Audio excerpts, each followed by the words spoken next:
Oh, so you want to know about stride frequency. A common question is, how do I determine the proper stride frequency for myself? Whether you're a novice runner just learning to run, or you're an elite endurance runner. The question is a difficult one to answer, but the answer is simple. To make sure we're all up to speed, stride frequency is a component of running velocity, which first refers to the turnover, or number of strides taken per unit of time. This is often reported as meters per second.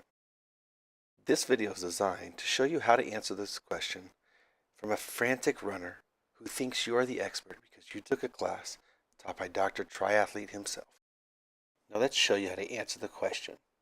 I have been reading all this popular running literature, and I need to know what the right stride frequency for me is.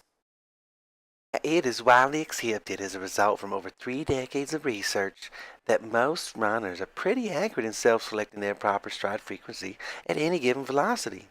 It is also interesting to note that the current literature shows a greater reliance on stride length changes in response to stride speed increases at speeds up to 6.5 meters per second, with a shift in stride frequency dependency at speeds greater than 6.5.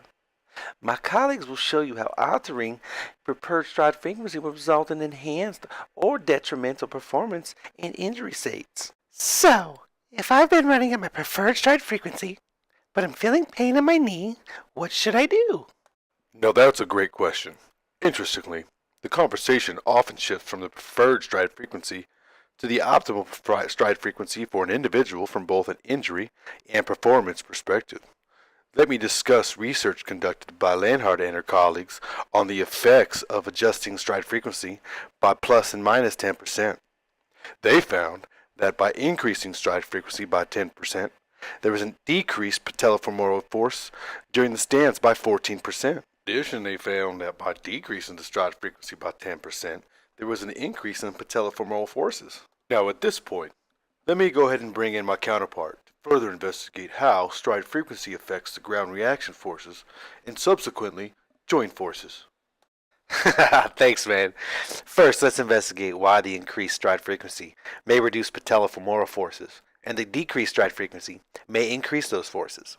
Looking at the foot strike position relative to body center mass, we see that decreases in the stride frequency result in a foot strike further in front of the midline, which creates a greater torque on the knee joint. This torque on the knee is reduced when you increase that stride frequency. Further investigations into the possible benefits for the slightly increased or optimal stride frequency are shown in the anterior-posterior ground reaction forces. Heiderscheid and his colleagues show in a group of studies that although a 10% increase in stride frequency failed to decrease the peak vertical ground reaction force, the change in foot strike position relative to the center of mass decreased the braking impulse. This decreased braking impulse decreases the need for a greater propulsive impulse or to maintain the running speed. Does that make my preferred my most efficient stride frequency or not? Well, hi, young lady. This answer falls along the lines of the previous answers. Your preferred stride frequency tends to be pretty close to your most efficient when measuring oxygen consumption.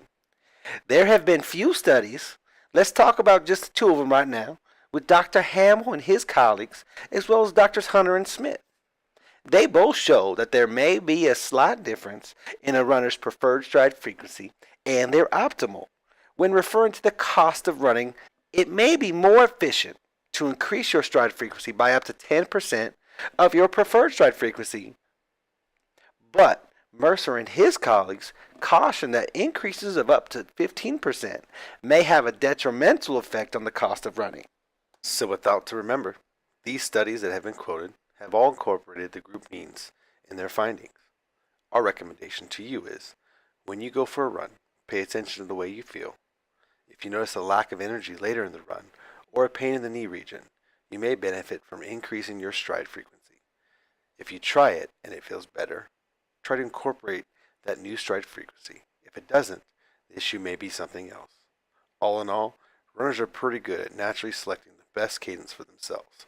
Just go out and run and let nature take over.